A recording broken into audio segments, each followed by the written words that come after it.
Muy buenos días, mis amados hermanos. Nuevamente nos encontramos por este medio que ha provisto Dios para nuestra capacitación y estudio. Queremos pedirle al Señor que nos ayude para poder administrar bien nuestro tiempo. Vamos a tener 3 bloques de media hora.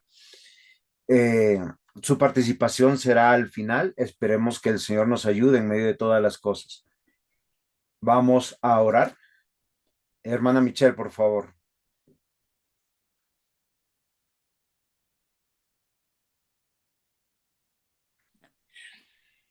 Amantísimo Señor, venimos aquí para continuar nuestro camino de aprender más de ti, de tu reino, tu plan de salvación y nuestro rol en lo que tú quieres de nosotros.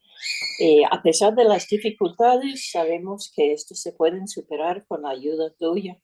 Así que rogamos tu acompañamiento por tu Espíritu Santo para el desarrollo bien de esta clase y para abrir nuestra capacidad de entendimiento. Lo rogamos y damos gracias. En nombre de Cristo Jesús. Amén. Muy bien, mis amados hermanos, el tema que nos corresponde hoy es continuar con nuestra clase de predicación expositiva 2. La idea de este curso es que nosotros podamos considerar el texto, que nosotros podamos realmente ser bíblicos, porque casi siempre nosotros o somos narrativos o somos gramaticales o somos a veces alegóricos. La idea de este ejercicio, más allá de los conceptos, porque métodos hermenéuticos y exegéticos hay muchos, y la exposición de cada uno de nosotros en la homilética es de acuerdo a los dones, los talentos y el estilo de cada uno. Sin embargo, el mensaje debería siempre ser uno y el mismo, porque nosotros solamente somos anunciadores, proclamadores. Y ese es el propósito que hoy nos trae con el pastor Ismael para nuestra edificación. Ok, buenos días, amados hermanos. Muchas gracias, Pastor Juan José. Estamos procurando en este curso hacer unos ejercicios prácticos para poder indicar de manera muy, pues directa, práctica, cómo podemos desarrollar o cómo se debe ejecutar la predicación expositiva. La semana pasada tomamos un ejercicio, esperamos que haya sido de mucha edificación, basado en un texto que dice, porque no me avergüenzo del Evangelio, porque es poder de Dios para salvación al judío primeramente y también al griego. No me avergüenzo del Evangelio.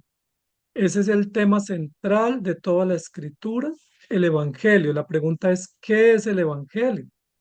Sí, porque muchos evangélicos presentan el Evangelio, pero a su manera y no realmente el Evangelio. ¿Qué es el Evangelio? Y yo quisiera que hoy en el ejercicio pudiéramos revisar un poco el contenido del mensaje a lo que la misma escritura denomina el Evangelio, Pastor Juan José, porque hoy en día se llama Evangelio, por ejemplo, a normas humanas, a humanismo, a unas lecciones prácticas, incluso a tendencias políticas, y se indica que eso es el Evangelio cuando en realidad no es el Evangelio.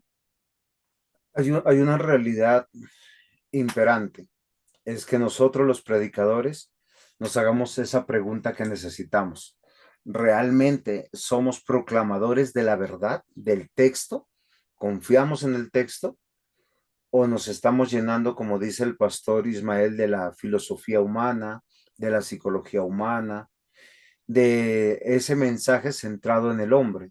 Algo que es muy importante que nosotros tenemos que considerar, porque aunque el hombre tiene muchos problemas, el evangelio siempre ha sido el mismo a lo largo de la historia. El evangelio es una buena noticia, pero para entender esa buena noticia hay que entender la condición donde esa buena noticia va a recaer.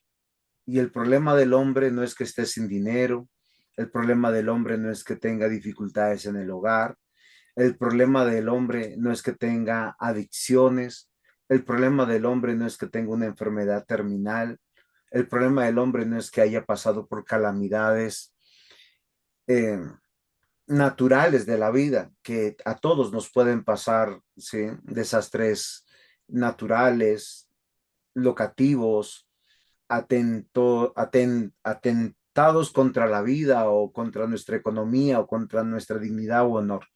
El problema del hombre es que debe entender que es pecador, porque para diversas circunstancias tenemos, por decir, los hombres de Dios en la Biblia, los profetas, los apóstoles, de circunstancias personales. Y ellos vivieron el Evangelio sin que se les solucionara lo personal. Y es aquí que nosotros tenemos que considerar si nosotros estamos predicando soluciones a los problemas de los hombres o si nosotros estamos predicando el mensaje que transforma, el mensaje que trae la vida eterna, el mensaje que realmente nos trae esperanza, porque la esperanza del evangelio no es pensar en el hoy y en el ahora, sino en toda la eternidad que nos queda. Exactamente, pastor, porque quisiera que pusiéramos claro el concepto del Evangelio, precisamente para no pensar que nuestra tarea es resolver situaciones diarias o resolver situaciones comunes y descuidar el alma. En la parábola del hombre, del necio insensato, dice la Biblia, o del rico insensato que tenía mucho dinero y tenía solucionado todo y dijo, alma, repósate porque tienes todo el futuro asegurado. Y el Señor le dice, necio, hoy vienen por tu alma y no estás preparado para morir. Entonces, cuando se habla del Evangelio, el Evangelio no es algo que nos pertenece a nosotros, el Evangelio es el plan de Dios y Dios es el autor del Evangelio y es el que transmite la buena noticia desde el propósito de Él para su propia gloria y para la salvación de los hombres. Hoy en día pareciera que el Evangelio es como un producto que tenemos a nuestro servicio, casa, carro, beca, milagros, fama, fortuna, éxito, viajes, y obviamente eso no es el Evangelio, porque el Evangelio significa reconciliación del hombre con Dios, esperanza eterna y una vida consagrada al servicio de nuestro Dios. Entonces, ¿qué presentar cuando hablamos del Evangelio de nuestro Señor Jesucristo? Algo que es interesante es que el evangelio no solamente es para los que van a creer, el evangelio es para aquellos que no van a creer, porque es porque ellos rechazan el evangelio, es que realmente irán a juicio. Y esta es la condenación, dice en Juan 3, que te rechazaron a ti, al único verdadero. Es algo que es interesante, porque si nosotros estamos preocupados de predicar para agradar a los oídos de los hombres, nosotros nos olvidamos lo que realmente el Señor Jesús dio como mensaje, que era el Evangelio, cuando él dijo, porque de tal manera amó Dios al mundo, que ha dado a su unigénito Hijo, para que todo aquel que en él crea no se pierda, mas tenga vida eterna. Porque no envió Dios a su Hijo al mundo para condenar al mundo, sino para que el mundo sea salvo por él. Y todos nos quedamos aquí. Los otros siguientes versículos son importantes porque nos habla de creyentes y no creyentes. El que en él cree no es condenado, pero el que no cree ya ha sido condenado porque no ha creído porque no ha creído en el nombre del unigénito Hijo de Dios. Y esta es la condenación, que la luz vino al mundo y los hombres amaron más las tinieblas que la luz, porque sus obras eran malas. Porque todo aquel que hace lo malo aborrece la luz y no viene a la luz porque para que sus obras no sean reprendidas. Mas el que practica la verdad viene a la luz para que sea manifiesto que sus obras sean hechas en Dios. Y hoy nosotros tenemos que evaluar si realmente cuando nosotros estamos pensando que un buen mensaje es, venga, yo tomo este texto bíblico porque este le va a hacer bien a la comunidad, a los hermanos en Cristo, para que tengan buenos hogares, para que tengan buena economía, para que tengan... Ahora, todas esas cosas van a llegar solas si uno vive el Evangelio, si llegan, porque a veces el dinero para nosotros puede ser un problema, pero creo que nos tenemos que centrar hoy qué significa o cómo extraer el mensaje, porque es la clase de hoy. Y vamos a hacer un ejercicio de un solo texto para ver qué se puede hacer. Y aunque es mucho, uno tiene que tomar algunas decisiones.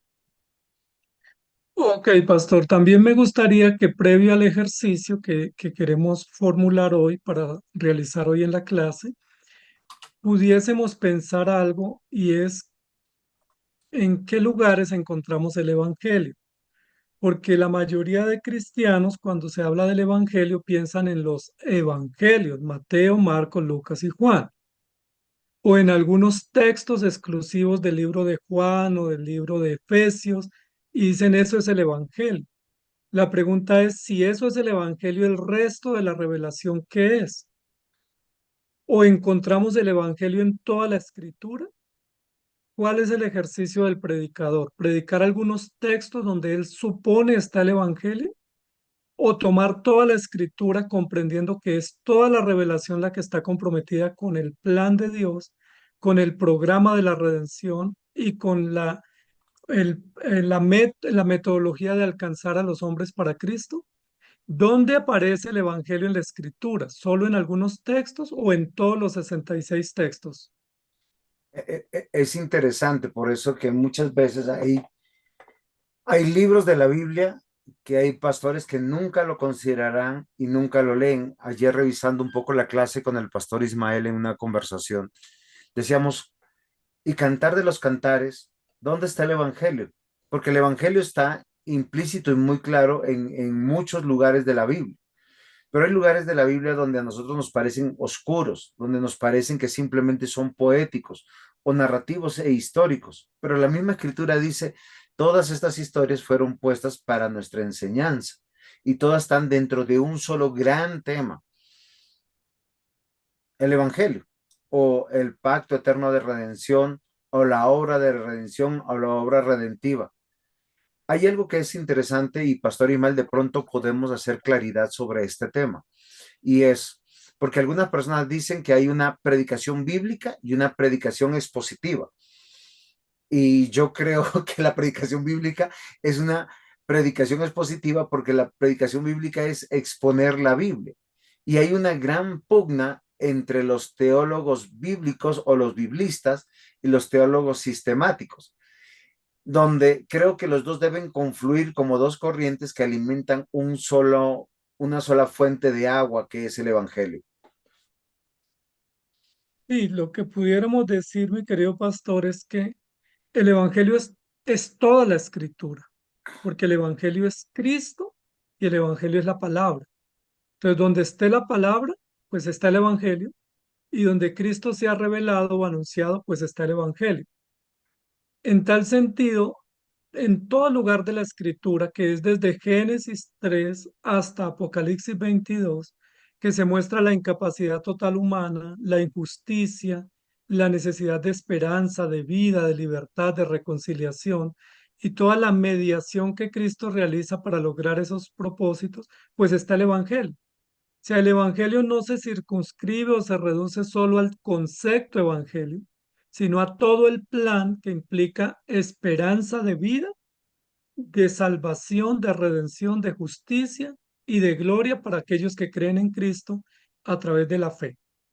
Y es importante eso. Ahora, con relación a la pregunta que el pastor Juan José plantea, pues la predicación bíblica necesariamente tiene que ser expositiva porque recoge todos los componentes o todos los elementos apropiados en la exposición, que es la unidad orgánica, la soberanía de Dios, la cristología, la teología histórica y pactual, el programa de la redención, todos los aspectos aplicativos de manera uniforme y de manera armónica y de manera progresiva.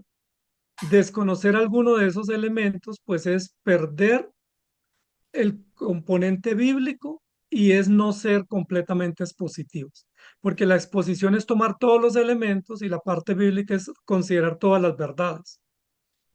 Es importante, mis queridos estudiantes, y creo que Pastor, usted me puede ayudar si es que estoy equivocado, porque en el estudio teológico uno departamentaliza gramaticalmente los textos y está bien como un estudio previo a la escritura. ¿Cuál veo que es el problema? Que los que tienen conocimientos del el griego antiguo, del hebreo antiguo, no muchos del arameo, pero todos ellos a veces encuentran una palabra que les llama y la suspicacia de la traducción, o a veces históricamente desde la perspectiva de la cultura, y aplican esto como si fuera el mensaje, porque encontraron como que esto está mal traducido y esto hay que aclararlo. ¿Por qué les digo esto? Porque cuando uno hace una predicación expositiva correcta, uno recoge todo el mensaje, recoge todos los datos. Hoy en el ejercicio lo vamos a ver que hay muchos y los concatena para llegar a una conclusión. Lo que hoy vamos a hacer del versículo, de un solo versículo, y hemos dicho que una predicación textual es de un versículo y una predicación expositiva es de más de un versículo, pero cuando una congregación está acostumbrada a la predicación expositiva, se puede hacer también de un solo versículo. ¿Qué hace la predicación expositiva? Usar todas las herramientas que nos da la teología, todas las herramientas que nos da la gramática, todas las herramientas que nos da la narrativa o la historia narrativa, para confluir en ese mismo mensaje que es el evangelio del reino de Dios, porque el hombre necesita ser salvado y es ahí donde yo no puedo decir, vamos a hacer un ejemplo en el día de hoy. Si yo tengo una idea como que todas las personas son malas, pero los hijos de los creyentes son buenos, son hijos del pacto y ellos algún día estarán en el evangelio, algún día caminarán, si no están caminando y si no ya están caminando, hemos violentado el mensaje, porque el mensaje es para todos, para que crean a través del poder de la palabra que obra siendo aplicado por el Espíritu Santo, dando fe al creyente para que pueda confesar a aquel que es su Dios, Señor y Salvador. Exactamente, pastor, y hay un peligro de nosotros sesgarnos o desviarnos. Y de ahí la importancia de tomar seriamente estos ejercicios, porque lo que queremos recomendar, sin ser nosotros expertos en el tema, solo como recomendación pastoral, es tengamos en cuenta todo.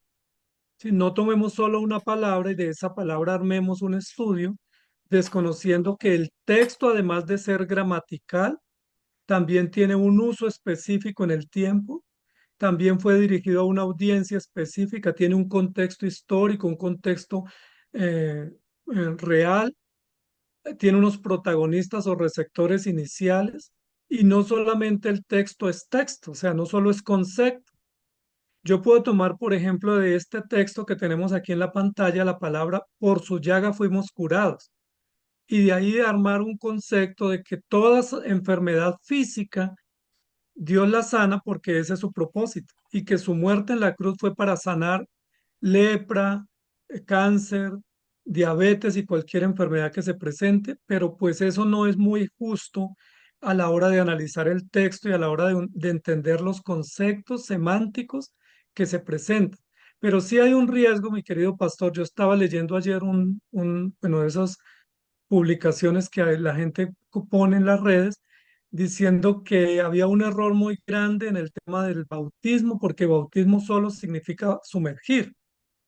Y eso pues ha sido una discusión de años, pero ese es un uso semántico del término, pero no es el único uso. Y es el Es menos como decir que acertado. la palabra, es como decir que la palabra mesa solo significa una cosa de madera con cuatro patas. No, mesa puede significar un corte de cabello, un municipio, puede significar comunión, puede significar unión, puede ser un símbolo de la iglesia, puede ser un símbolo familiar, o sea, y es un apellido también, es una ciudad, o sea, tiene muchos usos semánticos y así es como tenemos que analizar la escritura. Además de la gramática, la historia, el género literario, los destinatarios, los contextos, y a partir de eso es que podemos llegar a buenas conclusiones. De lo contrario, nos desviamos. Es verdad. Y algo que es interesante es que tenemos que ver reflejado el mensaje en los mismos que proclamaron el mensaje. Y a veces nosotros decimos, entonces ellos fueron falta de fe en la precisión que hace el pastor Ismael. Si nosotros decimos que él fue sanado o, no, o sana por sus llagas y sana toda enfermedad, Entonces, ¿qué pasó con los hombres que murieron en medio de enfermedades, creyendo en Jesucristo y esperando la redención o la venida de Él? ¿Qué hay de aquellos que creen que a través del Evangelio solo hay prosperidad, nunca hay adversidad económica? Pero ¿qué hay de aquellos que murieron casi en muchos casos en la miseria? ¿Por qué razón? Porque era parte de un momento histórico o parte de un momento especial o parte, solamente a veces nos fijamos, venga, Job perdió todo y lo recuperó todo. Alguien me decía frente a una situación que yo vivo, no se preocupe, si Job le quitó todo perdón, Dios le quitó todo a Job, Dios también le va a devolver todo y más. Sí, pero ese es el caso específico de Job. Nosotros creemos firmemente que Dios da, Dios quita, Dios sana poderosamente un cáncer o cualquier enfermedad terminal. Resucita a un muerto. Pero el propósito del mensaje no es eso, es el evangelio. Exactamente, pastor. Estaba yo considerando ayer una lectura de un colega que decía que el hombre le tenía miedo a morir porque el hombre no estaba diseñado para morir y como llegó la muerte de forma súbita después del pecado, que entonces le tiene miedo a morir. Cuando el hombre le tiene miedo a morir no es por la muerte, sino por el juicio. Es decir, lo que hace que el hombre tema la muerte es tener que rendir cuentas a un juez justo y prefiere evitar el tema. Y eso es el tema del Evangelio, porque el tema del Evangelio es la justicia y la reconciliación. Y este ejercicio, Pastor Juan José, que quisiera que hiciéramos esta mañana, con este texto, que es un texto primero central del libro de Isaías y muy interesante porque une Antiguo y Nuevo Testamento y nos pone toda la perspectiva del Evangelio. Además de eso, es un texto que se ha tergiversado diciendo que la muerte de Jesucristo es más eficaz para sanar una gripa que para perdonar los pecados, o que está Jesús más comprometido en quitarme un dolor de una parte de mi cuerpo que en reconciliarme con Él y darme esperanza eterna. Entonces, ¿qué le parece este ejercicio sobre este texto, pastor?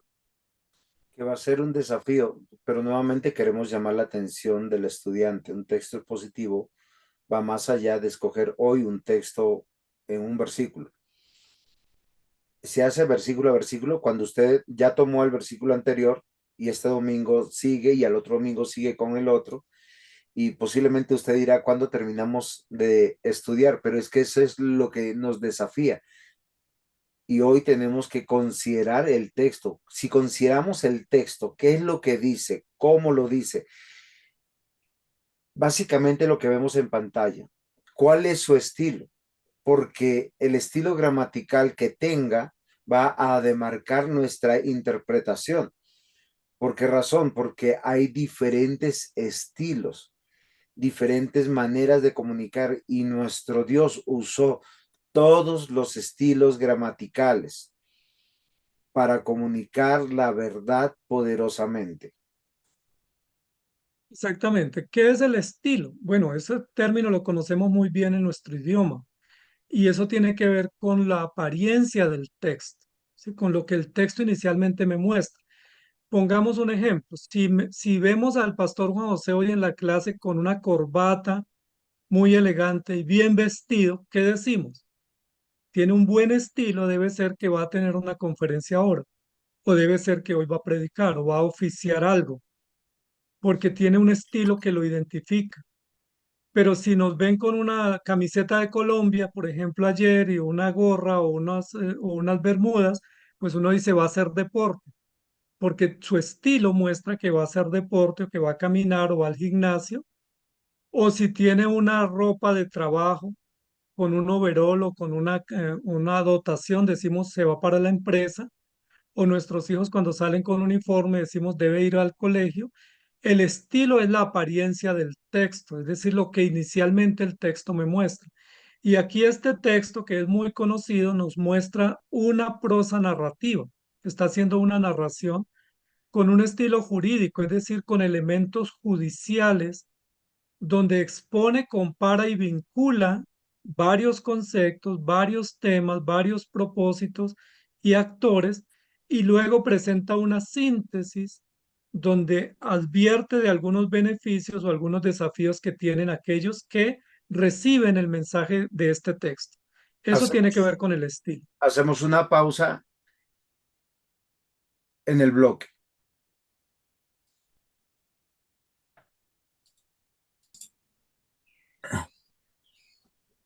Oiga, recording the program. Pastor, hablemos de la gramática del texto de este de Isaías 53. ¿Qué recursos o qué aportes gramaticales nos provee así rápidamente y visualmente este texto? Ok, algo que es interesante es que aunque nosotros tengamos un estilo homilético de cualquiera de los que usted desee, uno cuando proclama, anuncia o solamente es un comunicador, tiene que guardar el estilo del texto. A través del idioma de uno tiene que ajustarse a la gramática del texto para no alegorizar y para no caer en otros errores propios de la literatura que a veces nosotros hemos visto en otros aspectos filosóficos de pensamiento del ser humano. ¿Por qué razón? Porque el texto nos da la seguridad que Dios lo quiere de esa manera. O sea, si Dios lo está diciendo conforme lo está diciendo, es porque nosotros no lo podemos interpretar de otra manera. Porque tenemos que creer, cuando nosotros hablamos de Hebreos 11, a veces pensamos como que estamos recibiendo mensajes nuevos y cosas nuevas, interpretaciones nuevas. Lo que pasa que para el hombre natural, él tiene que aprender a creer, es pues la fe, la certeza de lo que se espera, la convicción de lo que no se ve. Y esto es lo que yo tengo que creer del texto. ¿O no es así, pastor? Exactamente, y este texto, pastor, presenta unos recursos que son aparentemente básicos o comunes y tiene una relación directa con la literatura sapiencial. La literatura sapiencial o poética, pues es la literatura de los libros considerados de poesía. Aquí tiene un estilo de paralelismo interesante. Recordemos que en la literatura sapiencial hay tres tipos de paralelismo conocidos. Y aquí hay un paralelismo también comparativo, deductivo y sintético interesantísimo, similar a los proverbios, para contrastar, comparar y concluir. Y eso es importante a nivel de análisis gramatical para poder saber dónde estamos aquí parados. Entonces, cuando hace esas comparaciones o esos contrastes, pues nos da elementos gramaticales interesantes. También nos presenta una temática, ¿sí? Que es importante a la hora de observar un pasaje, cuando vamos a exponerlo, conocer o considerar un poco la temática o el propósito del tema central que nos quiere presentar en ese texto. Hay una pregunta que normalmente surge en los pastores cuando comienzan a predicar y sobre todo cuando llegan a iglesias bíblicas, porque es fácil abrir la Biblia y decir cualquier cosa, pero cuando a ti te dicen predica de un solo texto y predica de esta manera y anuncia el texto, uno dice eso está muy difícil porque, ¿qué digo? Pero miren lo interesante, si el mismo texto te propone gramaticalmente esta literatura sapiencial o proverbial, como vemos en este versículo particular, no está en todos. Acá vemos un paralelismo que nos debe de ayudar y ya nos está demarcando a mí como expositor al predicar la palabra que yo no puedo salir de esta verdad, porque es el anuncio del Mesías que él va a ser herido por sus propias rebeliones. El castigo para que nosotros tengamos paz es por lo que va a sucederle a él y está dentro de un contexto y nosotros tenemos que ver desde el cumplimiento cómo nosotros lo vemos demarcado en los cuatro evangelios. Jesús normalmente por quién fue traicionado, por quién fue dañado. Ahora, no solamente por sus apóstoles. ¿Y qué es lo que dice sobre los creyentes del Antiguo y del Nuevo Testamento? Porque cuando yo entiendo esto, aquí es donde me sale el tema, donde yo puedo interpretar y decir, venga, esto es lo que dice el texto y esto es lo que tengo que proclamar del texto y no lo que yo quiero, porque el tema describe los efectos gravísimos del pecado, los efectos soberanos de la justicia de Cristo. Exactamente. Entonces, a nivel de la temática, el estilo ya lo sabemos, la gramática también. El tema, muy rápido, el ejercicio que estamos haciendo nos describe que el pecado es terriblemente grande y que se tiene que solucionar. Y el hombre no puede, pero la justicia de Dios es enormemente grande o amplia. Entonces, ahí hay dos elementos que están sobresalientes: los efectos graves del pecado y la justicia de Cristo que puede operar para solucionar o solventar ese tema.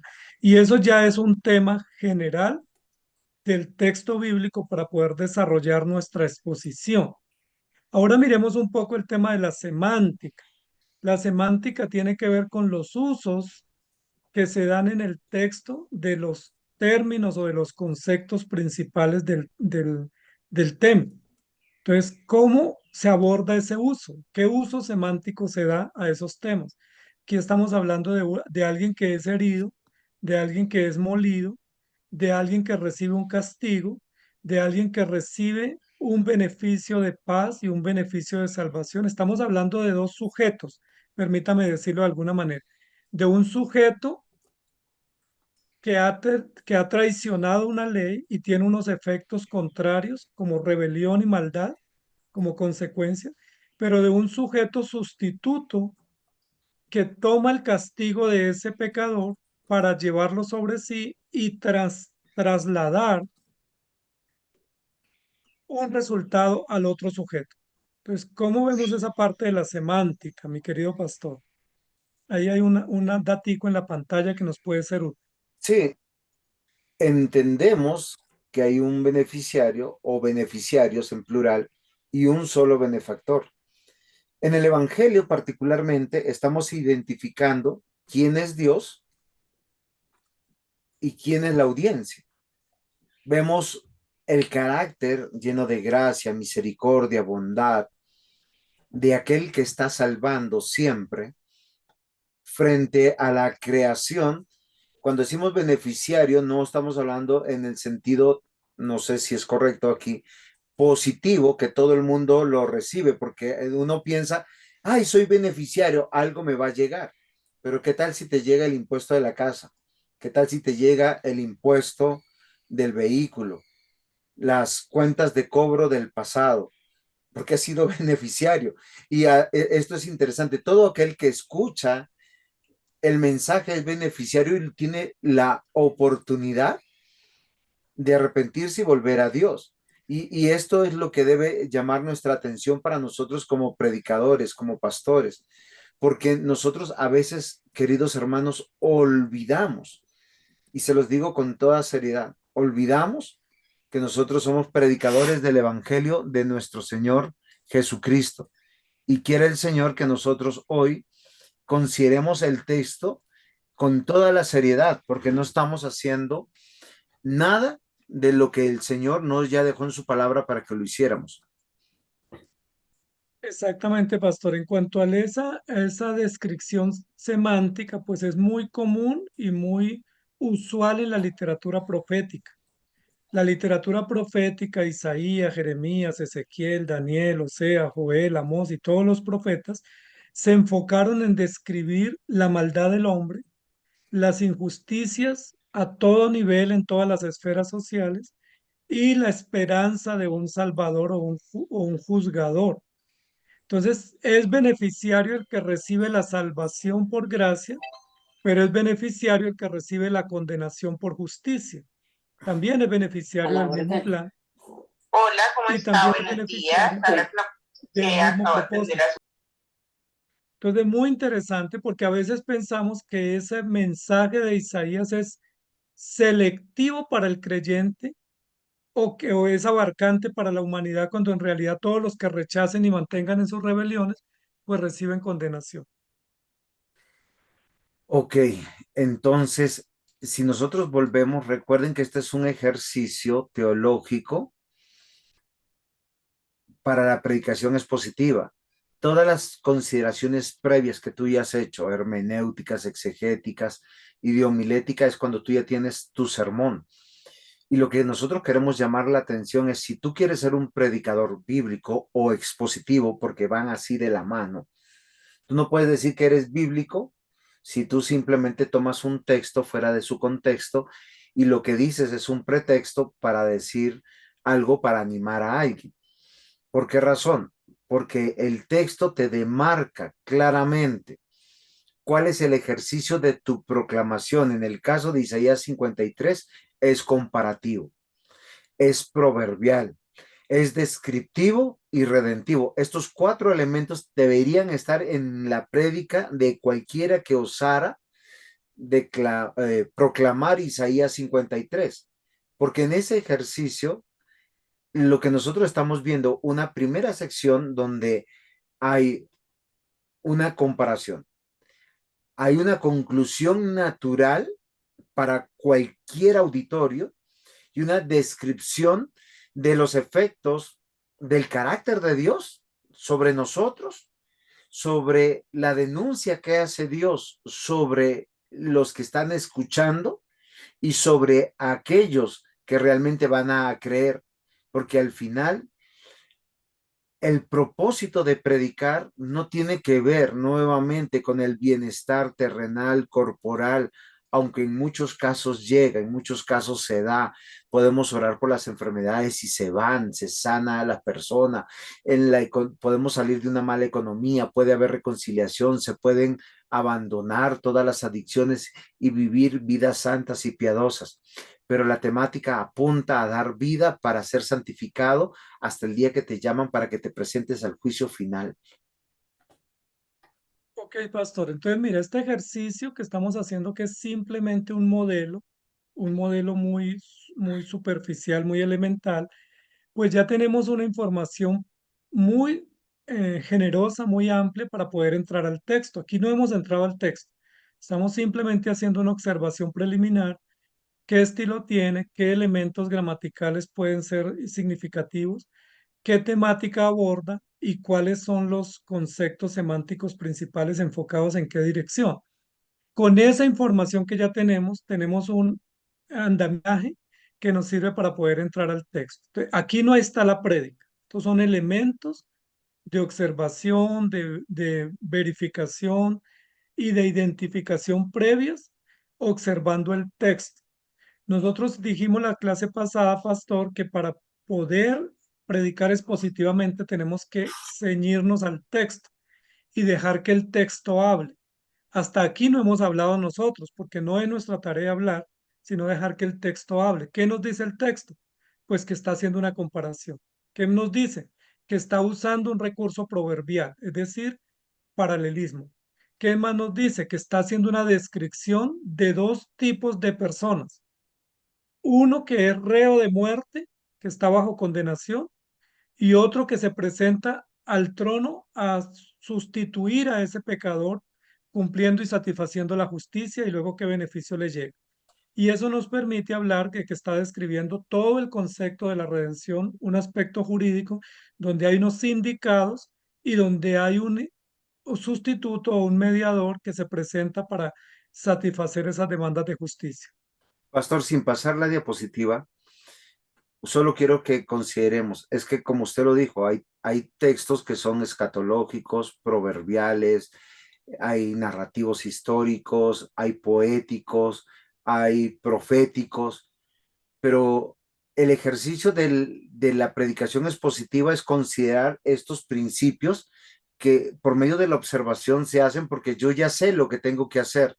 Lo que estoy diciendo, o creo que si yo estoy mal, me corrige para que también el estudiante pueda no aprender mal, es que yo no tengo aunque tengo mi propio estilo, el texto tiene su propio estilo de ser comunicado.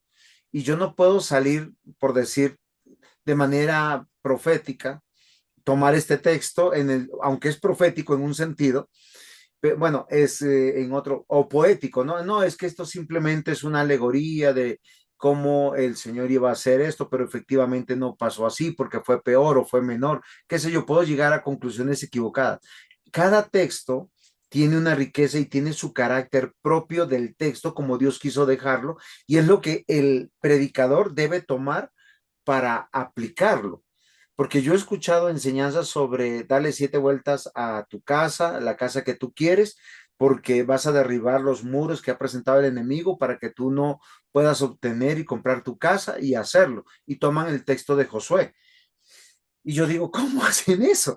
¿Por qué? Porque se desvinculan de lo que el mismo texto, dentro de su narrativa histórica y concluyente, que es para un momento especial. Y es lo que yo quería demarcar hoy. Exacto, pastor. Aquí, no, aquí está haciendo una descripción transitiva, es decir, está transitando en la exposición y en el progreso de la exposición, haciendo una conclusión comparativa, pero de tránsito en toda la historia de la redención. Entonces, no hay ningún espacio aquí para ningún tipo de alegoría porque no está presentando ni una fábula, ni una moraleja, ni una, eh, ¿cómo fue lo que Jesús enseñaba? Parábola. Está presentando una descripción con hechos reales y con sujetos reales y con elementos reales de justicia. Entonces, alegorizar este texto sería lo más improcedente y lo más dañino para decir que está hablando de salvación de enfermedades y de salvación de pobreza física, como algunos lo usan, porque realmente está en un contexto de justicia y en un contexto de denuncia y de esperanza. Recuerden que este capítulo de Isaías está dentro de la sección del libro de Isaías que se conoce como el libro de la esperanza. ¿Y esperanza en qué? Esperanza en que a través de la obra de Cristo y de su redención tenemos vida y tenemos salvación. Entonces, ese ejercicio, como dice el pastor Juan José, evidentemente no nos permite bajo ninguna circunstancia hablar de otra cosa que no sea los elementos propios del texto, la temática, la gramática y el estilo que el texto nos aporta. Nosotros lo podemos hacer con voz más baja o más alta, sin movernos del púlpito o moviéndonos, pero respetando el estilo del texto, respetando lo que el texto dice, porque es Dios el que está hablando y nosotros no tenemos derecho a tergiversar lo que Dios habla, sino a ser fieles a lo que Él dice. Y es un desafío que nosotros quisiera que consideremos hoy, porque a veces queremos ser bíblicos y queremos ser optimistas. Y no es nuestra tarea tomar esa posición. Lo que tenemos que hacer nuevamente, lo hemos reiterado en esta clase como 10 veces, y para ser fieles al texto tenemos que tener interpretaciones adecuadas del texto. El predicador va a identificar al siervo de Dios, al unigénito Hijo de Dios. Pero ¿cuáles son las características que se desprenden de este texto? Y como nosotros estamos viendo en pantalla, nosotros nos vamos dando cuenta de algo que es muy bonito e interesante. ¿Por qué razón? Porque siendo nuestro Dios el Rey de Reyes, el Señor de Señores, nos va a presentar esta realidad.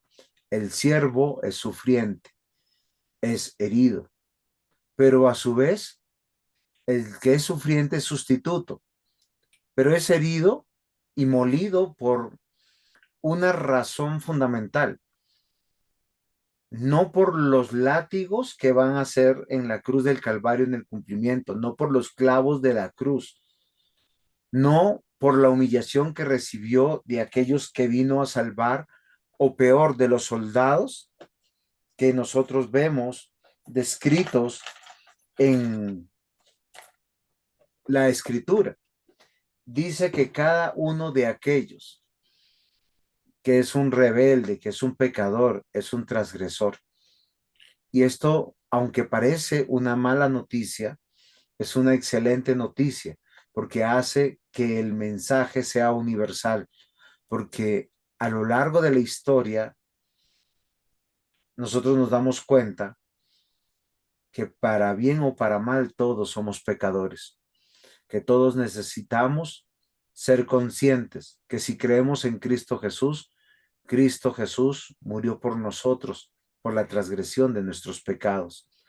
Y no hay pecado grande ni chiquito, porque hay algunos que se escandalizan de la mujer que se está prostituyendo, del hombre alcoholizado, pero no se escandalizan de sus chismes, no se escandalizan de sus malos procederes, no se escandalizan de otras acciones que a su juicio están siendo justificadas por una circunstancia. Pero la palabra de Dios nos lleva al aliento. Cualquier rebelde y cualquier pecador, cualquier transgresor, si cree en Cristo, en ese sufriente herido y molido, le va a haber justicia. Sí, es muy interesante cómo el texto comienza su tránsito en su narración y en su conclusión comparativa, que comienza más el herido fue. Hay un artículo, un pronombre personal, el herido fue, y luego dice, el castigo de nuestra paz fue sobre él, y por su llaga está hablando de un sujeto. ¿Quién es ese sujeto? Los textos anteriores al que estamos observando está hablando de un siervo y de un siervo vicario o un siervo que se entrega para cumplir una misión. Y ese título de un mediador siervo o un Mesías siervo es muy llamativo. Recuerden que es el que recoge Ezequiel y es el texto que es el título privilegiado que recoge Marcos. Sí, el libro de Marcos trabaja mucho el concepto del siervo, refiriéndose a Cristo. Y aquí en Isaías se presenta un siervo, es decir, alguien que está en disposición de servir. Y eso tiene mucha relación directa con todo el sistema de los criados o los esclavos o los que eran súbditos para sus amos.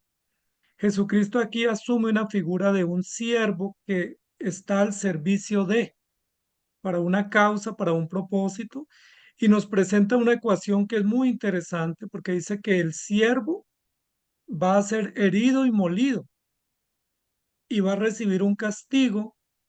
Y evidentemente todo el contexto del pasaje nos dice que ese siervo ni debe ser herido porque no ha hecho mérito para ello, ni debe ser molido, ni debe ser castigado.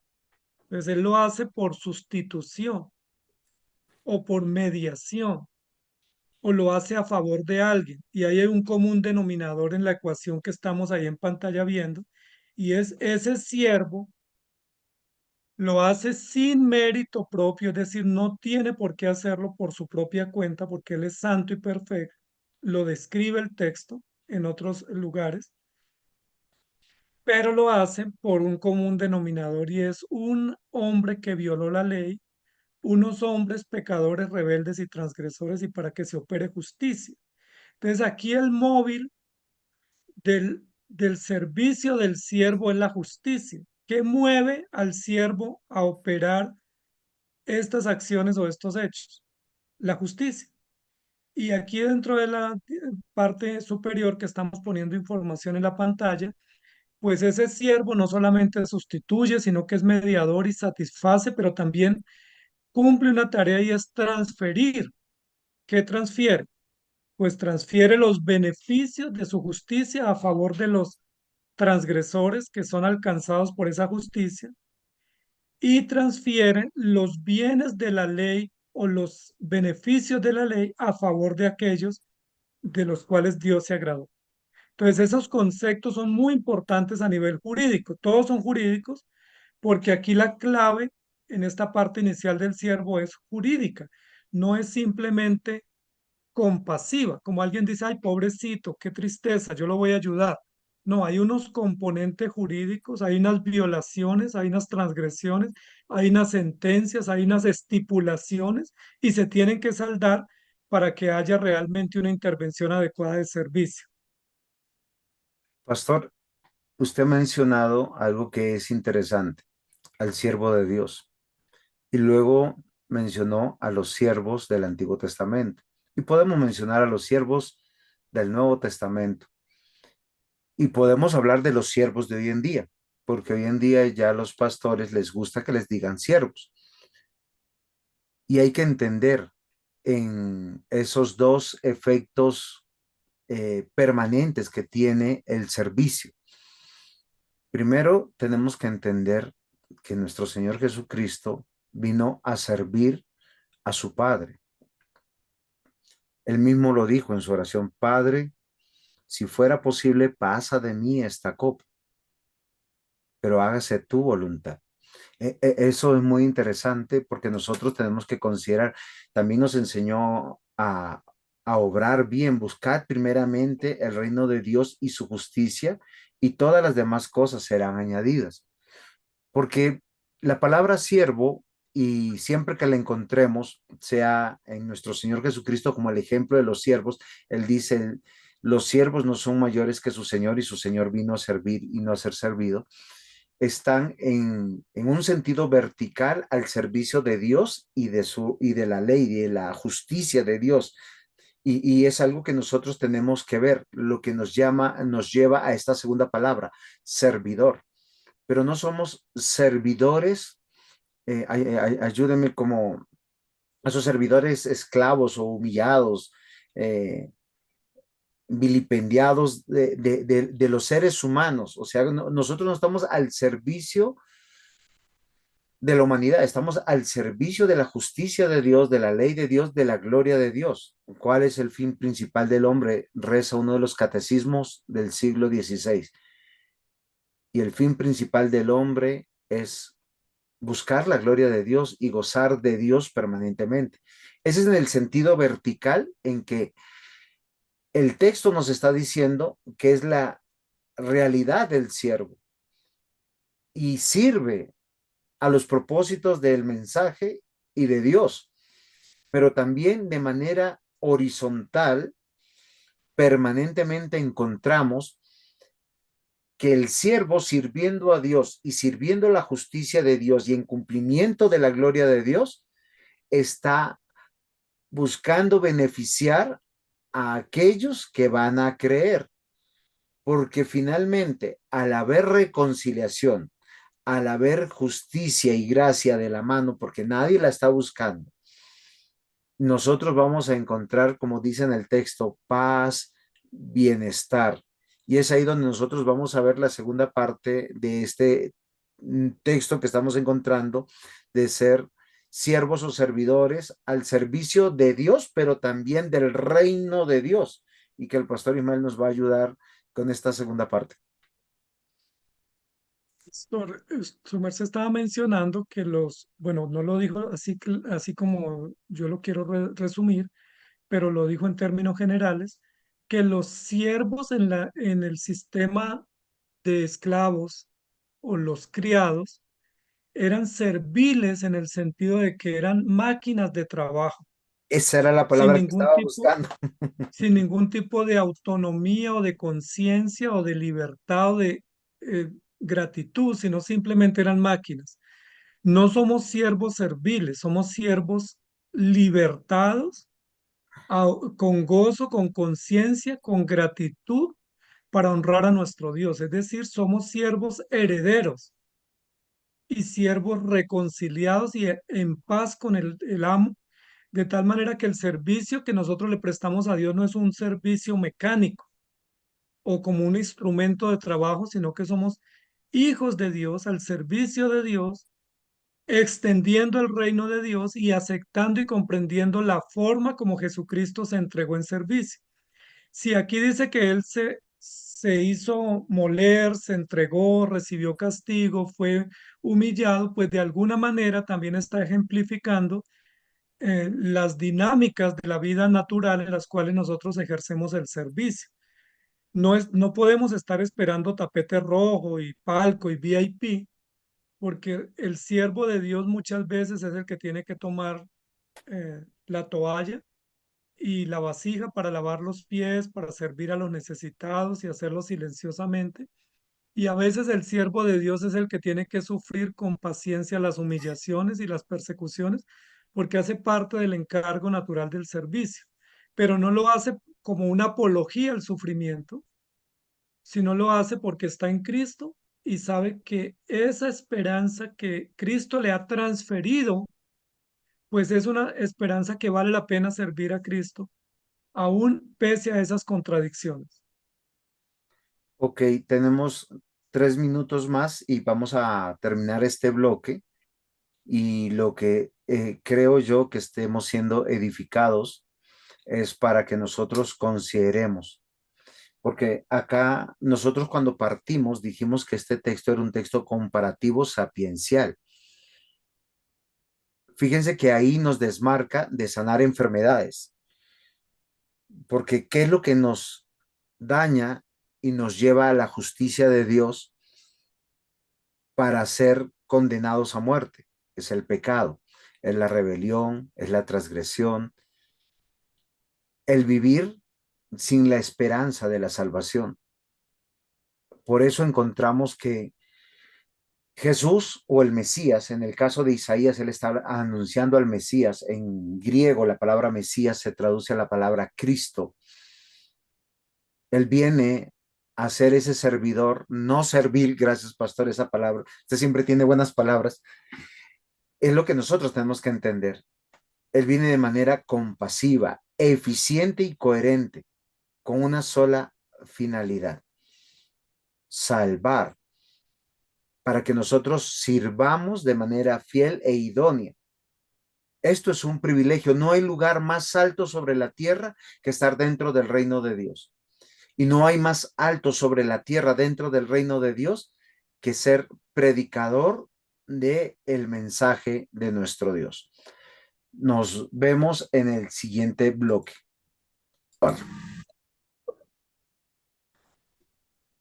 Pastor Ismael. Pastor Jos, ok, pastor, acá estamos revisando este texto que nos es muy generoso, pero también es complejo. Y queremos revisar un poco, en la parte superior estamos mirando el carácter del siervo. Cristo es el siervo por excelencia, el siervo singular. Y ese siervo singular, pues es un siervo que, como lo dice ahí la diapositiva, es un siervo eficaz, eficiente y suficiente.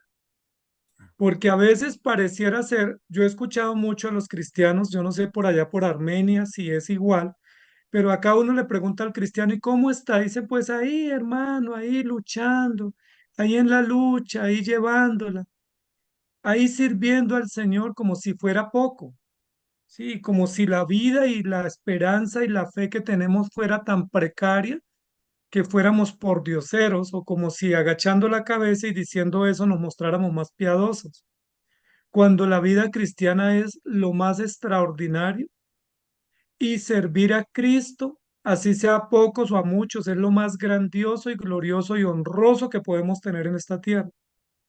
Tener el privilegio de ser perdonados, de recibir la justicia de Cristo, de recibir el servicio del siervo sufriente y que esos beneficios sean transferidos a nuestro favor, pues eso es maravilloso, eso es lo más extraordinario. Entonces, no tenemos un siervo precario como un siervito, sí, que por ahí hizo algunas cositas y logró algunos punticos, sino tenemos un siervo suficiente porque es santo, perfecto, soberano, justo, celestial, hijo de Dios, varón experimentado, varón de dolores, que hizo todo al punto de satisfacer plena, absoluta y totalmente las demandas de la justicia.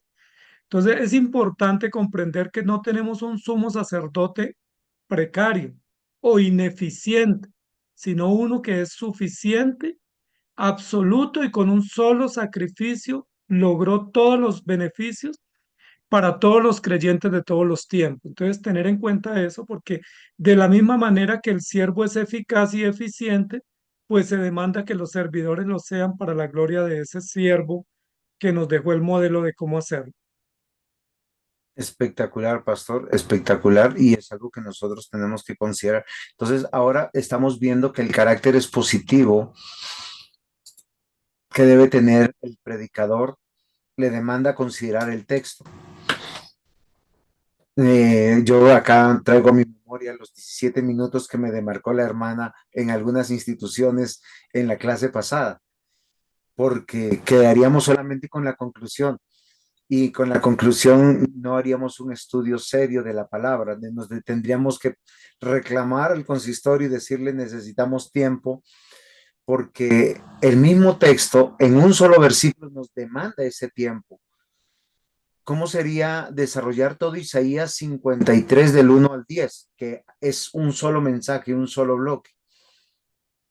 Porque nosotros, si somos selectivos a nuestro juicio, porque se nos ajusta un tiempo, escaparíamos de toda la riqueza de lo que hoy aquí estamos viendo. Justicia más gracia es igual a gracia. Igual ¿Perdón? a gloria, pastor. Y Sí, yo justicia decía más tan gracia raro. igual gloria. Claro. Entonces, ¿desde cuándo vemos la gloria de Dios? Desde la creación, porque Él crea, pone, establece un lugar, pone al hombre, el hombre se le revela y Dios sigue siendo justo, pero sigue manifestando su gracia. Lo interesante es que Adán tenía un grave problema en el paraíso. Aunque había sido creado sin relación con el pecado, y escúchenme bien, porque posiblemente no es algo, si es una herejía me regañan. Él fue creado sin pecado, fue puesto en el huerto del Edén, tenía comunicación con Dios, pero la historia no podía quedarse ahí y no vamos a volver a esa historia. ¿Por qué razón? Porque él estaba sin Cristo. Y el hombre, para estar por la eternidad, tiene que estar en Cristo, no moralmente justo solamente, no solamente ser una persona íntegra en sí misma, porque Adán fue creado íntegro, moralmente bueno en gran manera, pero cayó en pecado y ahí vemos la justicia y la gracia de Dios que va, lo llama, lo busca, lo trae, lo redime con el primer símbolo que tuvo que haber sido la muerte de Cordero. Lo hemos repetido en muchas clases, porque nosotros no podemos escapar a buscar la gloria de Dios, porque lo que se está manifestando es el reino de Dios y su justicia. Él es el que va a hacer justicia. Hoy somos objetos de persecuciones, de muchos males, porque sí, porque no. Eso no tiene nada que ver con la eternidad. La eternidad nos dice, tú sigue creyendo a pesar de tus circunstancias. Lo importante es que Jesucristo te reconcilió con un efecto tan extraordinario. Dios te ve justo. Si yo quisiera que nosotros consideremos, vamos a mirar esta tortuguita. Esta tortuguita, eres tú o soy yo o es cualquier persona. El que cree es visto en Cristo. Y al ser visto en Cristo, goza de la justicia de Dios por la eternidad. Como Dios lo ve justo, santo, perfecto, porque no está viendo a aquel que hirió, aquel que fue rebelde, aquel que molió, aquel que vino a ser molido, castigado, lastimado por nuestros pecados.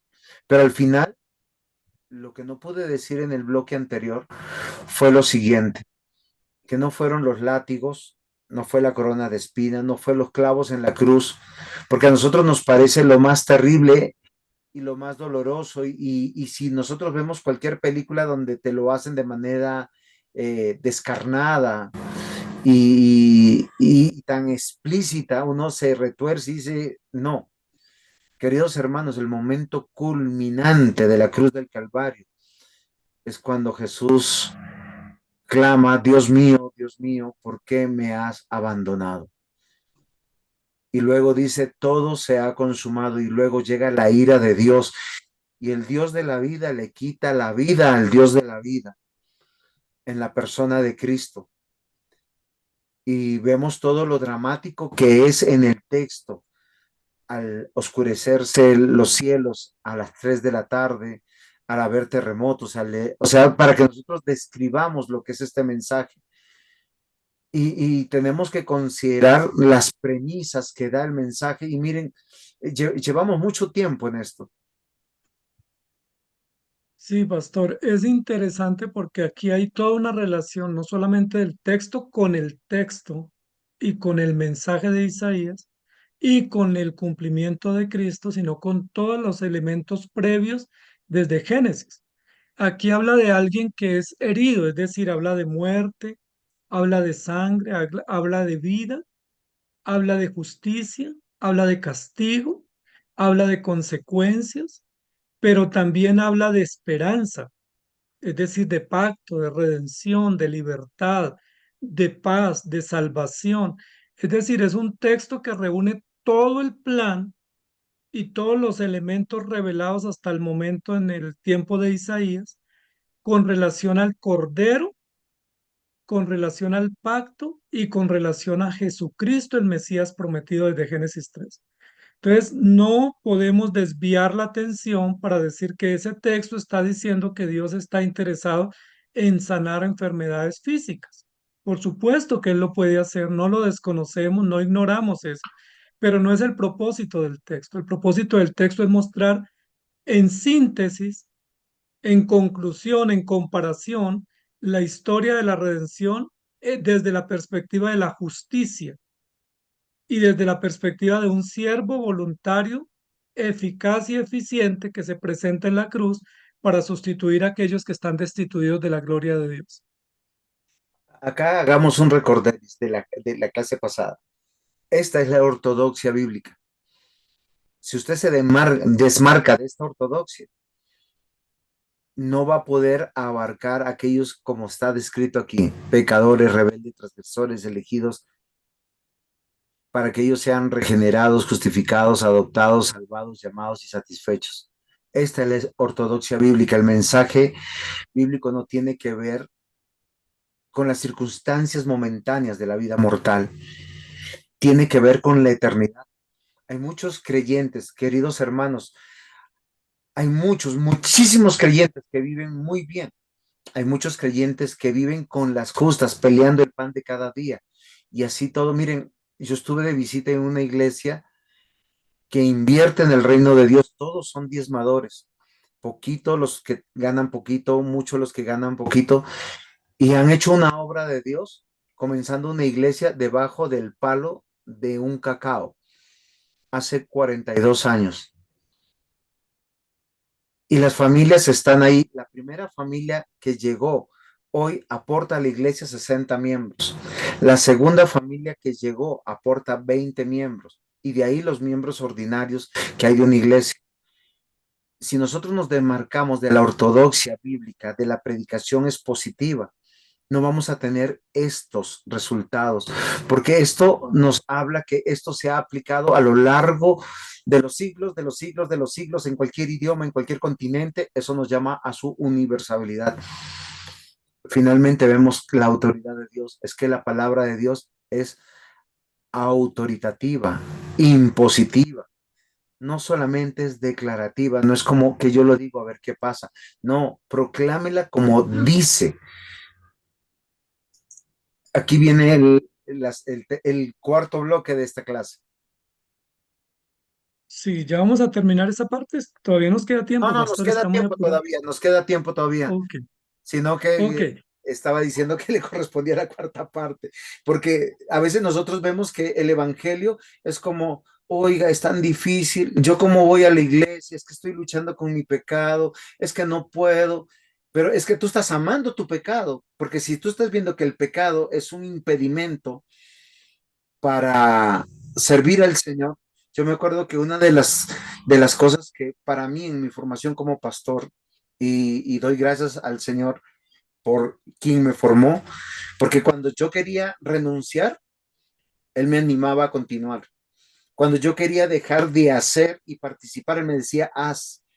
Hoy lo entiendo como una providencia de Dios, porque lo único que me afirma no es el cariño de los hermanos, que siempre lo tendremos. Estemos arriba o abajo, siempre los tendremos, el amor de las personas. Pero mis amados hermanos, el tema es con Dios. Y lo único que limpia nuestro camino, lo único que trae luz a nuestro camino, lo único que nos fortalece a nuestro camino es la palabra de Dios, y nos va transformando y nos va cambiando, pero de adentro hacia afuera, en una obra real, que cuando vienen circunstancias que realmente va a aflorar lo que hay dentro de nosotros, uno tiene que decirle, Señor, gracias por haber tenido misericordia de mí, y lo tiene a través de personas reales. Y ese es el evangelio. Y ese es el poder del Evangelio, la autoridad del Evangelio. Y creo y estoy seguro que mi mentor lo tenía claro. Y claro, obviamente que eso hizo que yo cada día no solamente siga luchando con el pecado, con más herramientas, con más armas, sino que pudiera servir más dignamente a mi Señor y sea ese proclamador del Evangelio. Y ese es el propósito de este texto. No es elevar al humano y decir Dios te está esperando, cuánto te ama, sino decirle en qué hueco está por medio de la palabra y que a pesar de estar en ese hueco, él puede volver solo si cree. Sí, pastor, el tema del servicio con relación al siervo es muy importante porque como vivimos en una sociedad de bienestar y una época de comodidades, pues muchos quieren servir. Yo he escuchado muchos que dicen, yo quiero ser misionero, pero están queriendo ir a hacer misiones a Australia, a Suecia, ir a hacer misiones a Irlanda, a Canadá, pero yo veo pocos que están dispuestos a hacer misiones en su barrio o en barrios marginales o en su propia casa, porque queremos comodidad y porque nos olvidamos que el modelo de siervo es Cristo y que servimos es al pacto y al programa de Dios y no nos servimos del programa de Dios, sino servimos a Dios en su plan y en su propósito. Entonces, es muy importante, miremos un poco el texto, amados hermanos, otra vez, porque queremos poner ahí como unas pildoritas adicionales, ya a nivel del estilo y del cómo se está presentando. El texto comienza diciendo más el herido, pues el herido, pero ese el herido que es como un sujeto no identificado, está identificado en los textos previos. Se supone que cuando llegamos aquí ya hemos presentado los textos previos. ¿Quién es el herido? Pregunta. Lo tenemos que resolver en los textos previos. Luego habla de el molido, otro sujeto no identificado que parece es el mismo sujeto que es herido y es molido. Y luego habla del castigo, ¿sí? Un hecho que recae sobre ese sujeto que es el castigo. Y uno dice, pero ¿por qué lo hirieron, lo molieron y lo castigaron? Hay preguntas que hay que resolver en el texto y luego dice, todo esto vino sobre él. ¿Sobre él quién? ¿Quién es él? ¿Sí? Y nos habla en ¿Quién es él? singular. Esas son preguntas que el texto nos tiene que resolver en el contexto. Y de ahí la importancia de la exposición, porque cuando lleguemos aquí ya hemos desarrollado los textos anteriores. Y luego dice su llaga. ¿La llaga de quién? ¿Quién es él? Que recibe heridas, que es molido, que recibe castigo y que tiene o se le ven o se le evidencian pues unas heridas mortales que pues son significativas en el texto, pastor. Esto es importante tenerlo en cuenta. Por eso yo he llamado poderosamente la atención de no leer la Biblia de manera dispensacional, Antiguo y Nuevo Testamento. Ley y gracia es un error.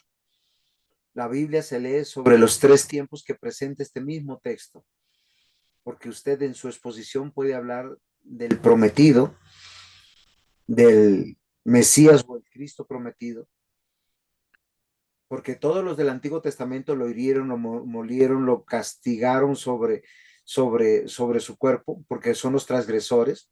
Está en el cumplimiento que Jesús mismo experimentó él, traición, persecución, negación,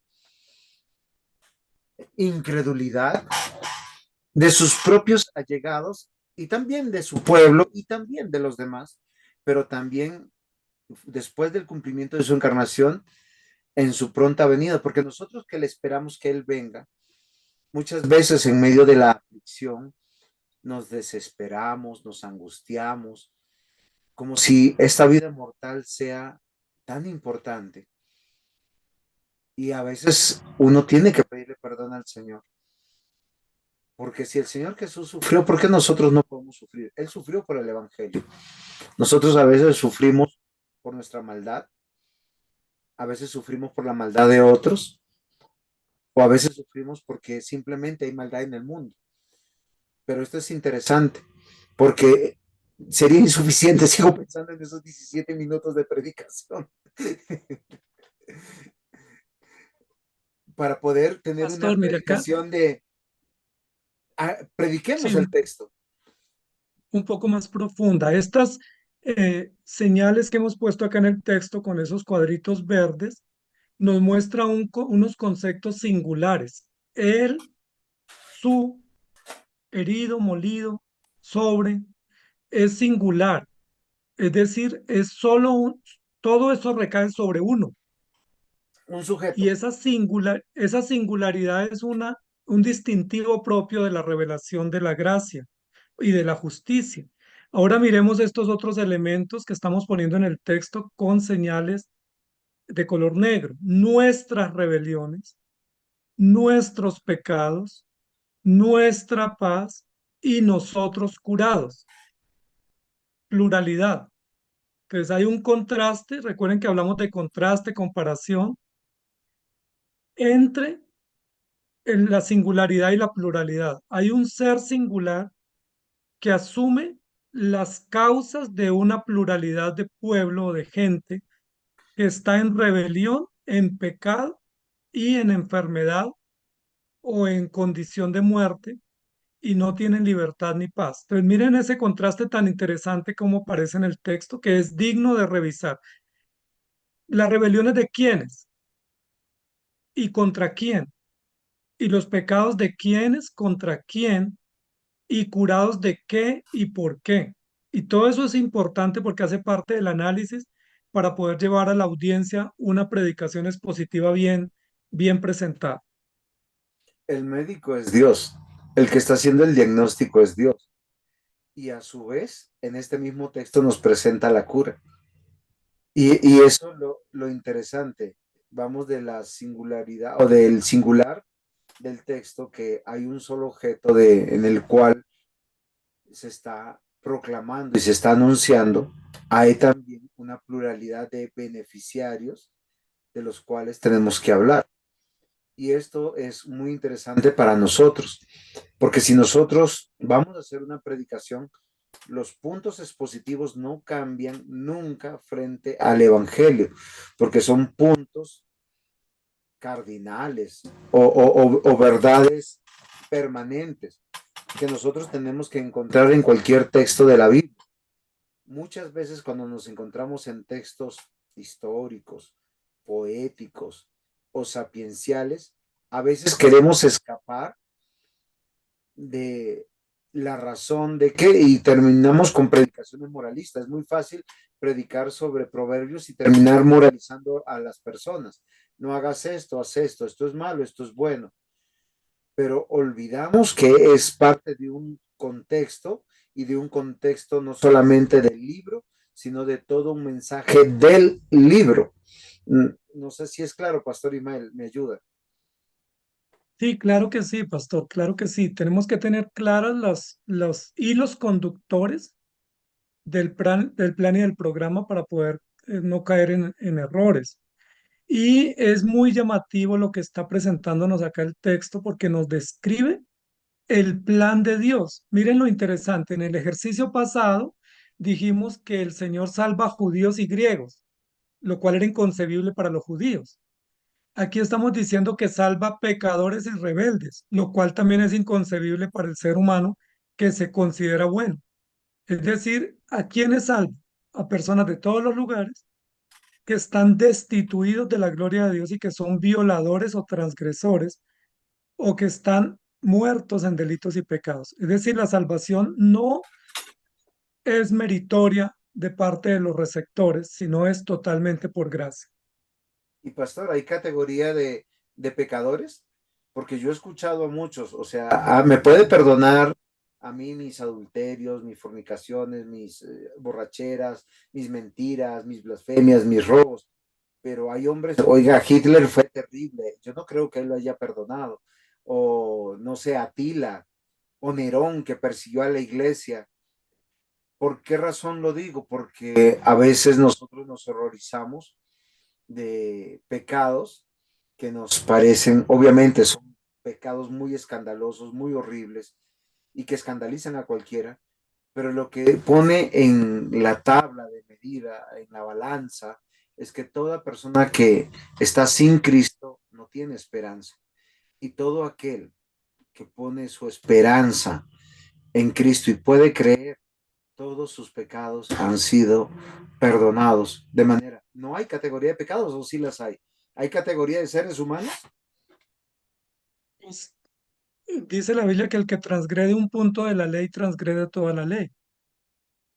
Y aquí en esta parte final que estamos presentando, nos muestra como un resumen muy general que el siervo, que es Cristo, sustituye al pecador ante las demandas de la justicia redentiva de Dios y satisface. En tal sentido, los que recibimos ese beneficio, pues debemos servir con alegría y disposición al Cordero Pactual o al Cordero de Dios.